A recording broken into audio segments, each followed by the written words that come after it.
Hello, my brother. Welcome to the Great Man Within podcast. Every episode is designed to help you discover and live the great man within you.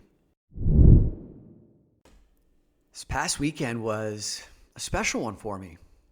It was the first time in over 3 months that I had a chance to see my family.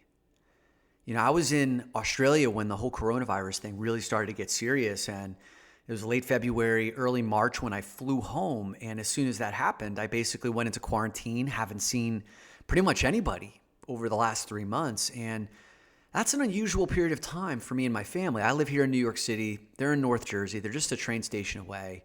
I'm very close with my mother, father, and my sister.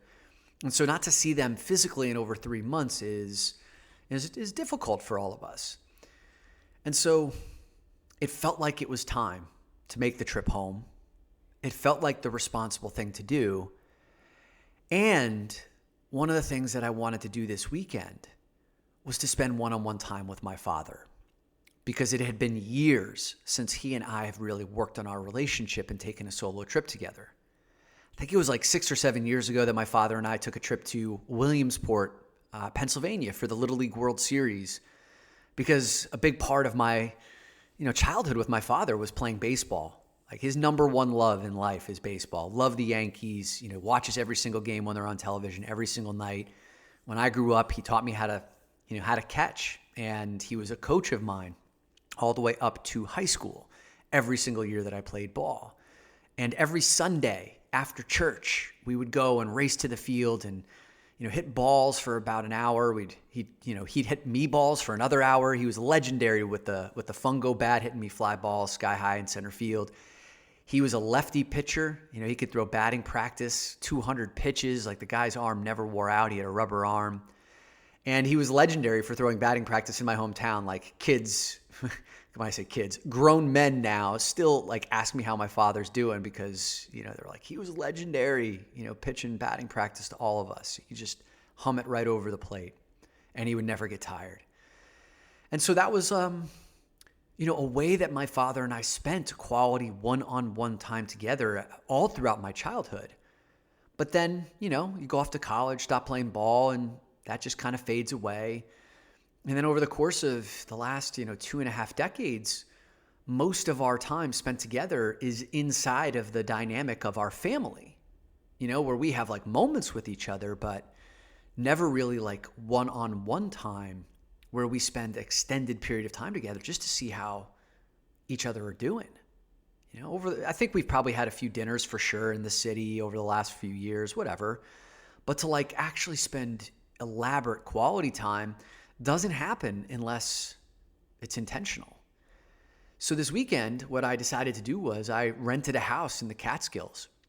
It was the same house that I spent New Year's Eve in this past year, 2019, coming into 20. And the Catskills are only an hour and a half from our home in Ramsey, New Jersey. So I went home on Friday, had lunch with my mom, my dad, and my sister, and then we packed up the car, and my dad and I headed up for a weekend together. We were to spend the rest of Friday, all day Saturday, and Sunday morning before coming back and seeing the family again. And my intention was to really love on my father for that entire weekend, because a few reasons. First of all, in my group of friends from childhood, I'm a fortunate guy because my father's still alive. I think of just the men on our group chat. It's me, my buddy Deco from childhood. Deco lost his father at age 7. Lance, his father's still alive. Chris, his father's still alive. But Joe Nahas's father has passed away. Jimmy Collins' father's passed away. So half of us have fathers, half of us don't. And the fact that my father's around, I know that the 3 guys who have lost their fathers would give anything to have a dinner with their dads again, let alone my father's relatively healthy, to be able to spend that kind of time with him. I should take advantage of that. I felt a deep calling to want to. So there's that. And then second of all, my father retired about a year ago. And I know that transition's been tough for him. Like many men in his generation, he didn't really contemplate what purpose was or what he wanted to do after retirement. He'd spent 50 years providing for my family. You're going into the city every single day, making sure that we had food on the table and a safety net in our bank accounts.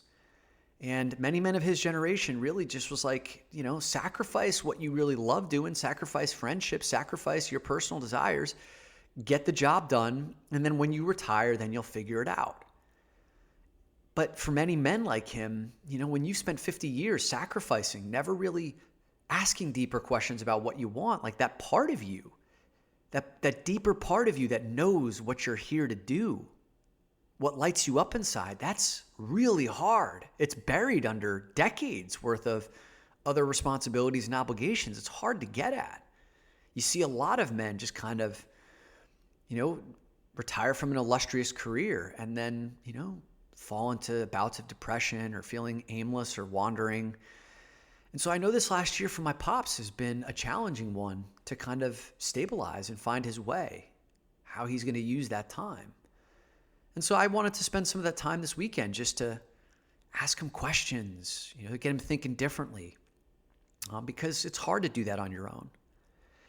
And then the other final thing that I wanted to do was really to let him know how much I love him and the impact that he's had on my life. My father, if you're to ask him, who's responsible for how I turned out, he will claim maybe 2% of the responsibility and then give the rest of the credit to my mother. And my mother has had a profound impact on my life, no question. I'm a mama's boy. And of course, because my mom stayed at home raising my sister and I had a chance to spend much more physical time with her, many more interactions with her than with my father, as a lot of men can probably relate. There's, I can't remember if I read this in King Warrior, Magician Lover, probably did, but where, up until the early 1900s, fathers and sons had a chance to witness what their fathers did on a daily basis because a lot of their work was centered around agriculture. You would see your father going out into the fields and working with his hands, and you would see him every single day putting in the sweat. But ever since like the 40s, 50s, when different kind of work emerged, you wouldn't see your father for 10, 12 hours a day. He would go off into some abyss doing some work in a black box that you would never have a chance to witness. And he'd come home tired, not the best version of himself, not wanting to talk about the day. And we would be without the opportunity to witness like what he did, what he stood for, the nuances of how he went about his day. That's all invisible to many of us who've had fathers. And then for those of us who have lost fathers, that's something that we've never even had a chance to contemplate. And so my father, because he spent so much time away, 12 hours a day, basically, going into the office on Monday through Friday, he would say that like he didn't have as great of an impact on my life. And sure, while he didn't have those many interactions, there were profound moments where his fathering changed the course of my life. And there's something that I really wanted him to get in touch with over this past weekend that I don't think he recognized forever altered the trajectory of my life. He was the person who first woke me up to and turned me on to the power of doing personal development work. He was the one who stepped in and showed me what would happen if I stopped doing things on my own and got coaching from outside sources, expertise from outside sources, and the dramatic impact that would have on my life. So when I was 10 years old, baseball was the center of my life, right? Like I was just talking about. And my father and I he was the one who taught me baseball. Now, my father never really had any coaching or, training. He just kind of figured everything out on his own. And as a 10-year-old, I was entering this new arena of baseball where I entered the major leagues. This was basically like 10, 11, and 12-year-olds played in the major leagues. It was kind of a step up from the 8 and 9-year-olds. That was a big step up. Like to play ball with a group of 12-year-olds and 11-year-olds who are physically like 2 years or 1 year ahead of you, like that's a big deal when you're only 10. I was a shrimp, and some of these 12-year-olds, they were big dudes. But I got drafted pretty high in that draft because I was a good ball player. My dad had invested a lot of time and I had some natural skill. And so not a lot was expected of you as a 10-year-old, but like I held my own. Like I was pretty impressive that year. I was on a crappy team, the Orioles, we sucked, but I played pretty well, showed some promise. Something shifted in my 11-year-old season where I lost my swing. I lost my confidence. The year was hard. It was difficult. My father's coaching wasn't helping. I was resistant. He would get frustrated and short with me. I would get angry at him. And the year and my love for baseball really like waned. And to my father's credit, after that season, he recognized that he took me as far as he could and that someone else needed to take me to that next level. So that year, my father decided to invest in coaching for me. And he found this batting camp at Rockland Community College, which is just over the border in the New York State from New Jersey. Like Ramsey, where I live, is just like up against the northern border of New York State. And he ended up signing me up with a buddy of mine who's also on the Orioles, Dave Fieldson. He and his father signed me up for Lou Monaco's baseball camp. Now, Lou Monaco, in my mind, the way I remember him, like he was like 80 years old in my mind, but like he probably was only like 55 years old, right? Because I was like 11 years old. So Lou Monaco was this old, crusty, sailor mouth baseball lifer, right? Like the only thing that mattered to this guy, the only thing that he did in his life was just like pour his heart into the love of baseball. He was crass, right? He didn't care about like your feelings. Like this dude spoke to kids in a way that would get him like fucking fired and sued these days. Like he would curse, he would drop F-bombs at you. He would tell you you're swinging like a pussy. I mean, like stuff you can't say to kids. It was like Bad Santa, Billy Bob Thornton style, right? But for whatever reason, the way that I experienced him was like he wasn't saying that stuff to beat you down. Like he was saying that there was a part of him, the deepest part of him really wanted you to succeed. I was scared of him, but I respected him.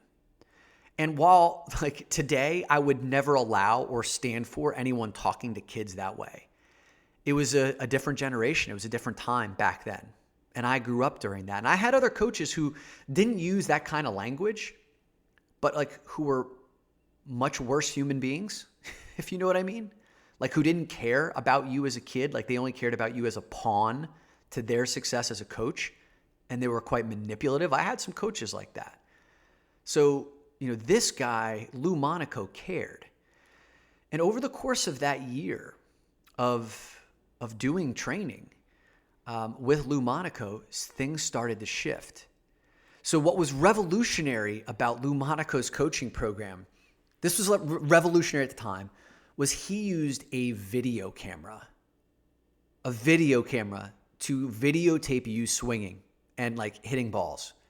So this was 1989. You have to understand, like no one used video cameras except for like professional athletes.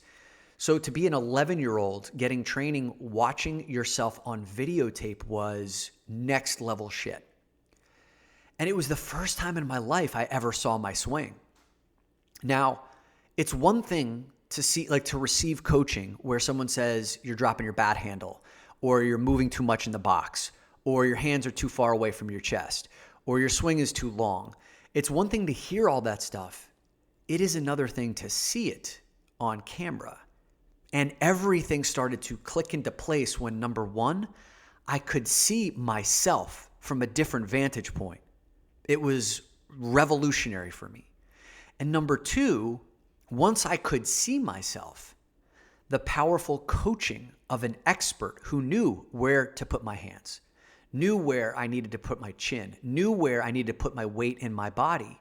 Those two things, seeing myself from a different perspective and the expert guidance of another mentor, changed everything for me. And as I went back as a 12-year-old onto that Orioles team, it was like I was a completely different Dominic. I knew the fundamentals of how to swing a bat. I was one of the best hitters in the league. My love for the game returned. And as a 10 and 11-year-old, we were a crappy team. But as a 12-year-old team, we started to gel. I started to hit more effectively. And we ended up going to the championship game.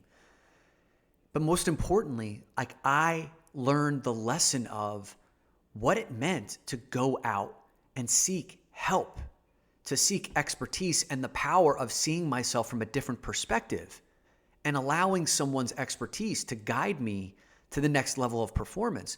All of that was born because my father recognized when he could only take me so far and when he needed to allow and turn the reins over to someone else who could take me to that next level. Now, that happened at the age of 11. It probably took me another 2 decades to the age of 30 before I actively went out and started to seek paying for my own support in the form of coaching and personal development workshops and seminars and all the other stuff that you've heard me talk about here. But that first lesson was learned way back when I was 11 years old because of my father. And I wanted to let him know about that.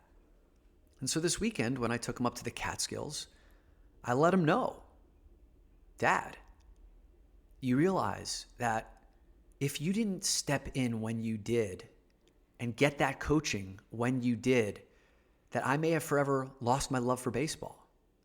I may have never fully realized my potential as an athlete because I went from being someone who was, average to declining, and declining to someone who became one of the best baseball players in our town. And, that ended up continuing as I went through high school. In my senior year, I was, I think, 2nd team All-County and 3rd team All-State with continued coaching and batting camps that I went to, because it was just something that was so important and something that worked so well. And I'm like, Dad, do you realize that you were the first person who opened me up to the power of not doing it on my own? One of the things that Brian and I say on this show a lot is personal development on your own is slow, shallow, and incomplete. And yet so many dudes just rely entirely upon self-study, going at it on their own. I'm going to read a book. I'm going to listen to a podcast. That's going to be enough. While those are all essential parts of the curriculum, it's like scratching the surface, right? It's the tip of the iceberg. If you're not going out and getting other people who can help you see yourself in a different perspective and then guide you to higher ground, man, like you're taking the long route, man. And I can guarantee you that you're never going to hit that next level on your own. Never. You're not going to. Michael Jordan went out and hired the top trainers and, needed a Phil Jackson to bring out the best in him. Like, every one of us needs someone who can see the best version of ourselves because, when you're standing at the plate and the pitch is coming in and you're taking that swing, it's really hard to see every aspect of yourself, right? And that's a metaphor for life. And so I wanted to take the time to let my father really know how much he had impacted me. And as you might imagine, it was really hard for him to let that in. When I told him how big of a deal that was for my life, like his first initial instinct was to say, hey, Dominic, you did all the work. You were the one who went. And, I sat there while watching you do the 2 hours worth of camp every weekend. And of course, like, he deflected that like a lot of men of his generation do. But I held strong and I was just like, Dad, this is my life we're talking about here, that you stepped in and intervened and you forever changed the trajectory of my life. I'm here doing what I'm doing today because you cracked me open. I really want you to know how much that meant to me. And it resulted in a pretty emotional moment for us. The first of many that allowed he and I to drop into a deeper level of understanding with one another. And so on the drive home, one of the things that I love hearing, one of the things I love most about my father is he's got this beautiful voice that he doesn't use enough to sing, but every so often, like when he's in a really good mood, I'll hear him singing around the house, but it's been a while since I've heard that.